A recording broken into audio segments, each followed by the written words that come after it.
हे पोरं कोणाच्या टोळीतले सगळं सगळ्या गावाला माहितीये. सगळ्या गावाला हा कोण मादरचोद होता सगळ्याला माहितीये. कोणी येणार नाही. मी आज पण लिहून देतो. एक तर एवढेच लोक जमलेला कोणी येणार नाही. सगळ्यांची कान फाटती. सगळ्यांची कान फाटू राहिली. नाव घ्यायला कोणी असू दे.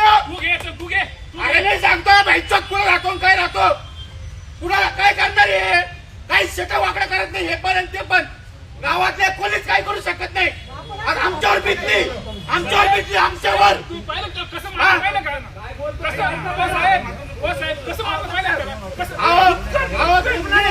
डेड बॉडी पडलेली. मला बँडेज चालू तो काय म्हणतो तुला काय वाकडा करायचं कर म्हणे. आमच्या वाकडा करू शकत नाही म्हणे. आता ही जी पब्लिक जमा झाली ही प्रेमापोटी जमा झालेली आहे. साहेब 10 किलोचं स्टँड त्याच्या तोंडावर दारू पिल्यावर उचलू शकत नाही माणूस. ड्रग्स पिल्यावर उचलतो. डोक्यावर फोडला साहेब. अहो एखाद्याचा भाऊ जातो तर कोणाला आहे. 4-5 दिवसामध्ये वय वर्ष फक्त 35 आहे. वय वर्ष फक्त 35. अहो मी गेलो. काय त्याला 10 वर्षाचा. मी गेलो तर मला काय म्हणे तू कर भाईंचोत मध्ये पडणारा. हा ते ऐकतच नव्हते. अहो तुम्ही साले चोवीसवर जा कशावर जा धक्काबुक्की करता ते. आता याला म्हणतो तुला पाहता आलं.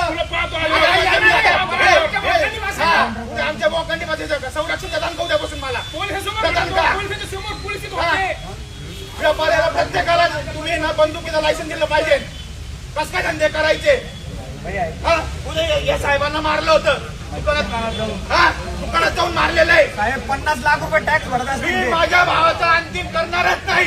इथंच ठेवलं जाणार ते.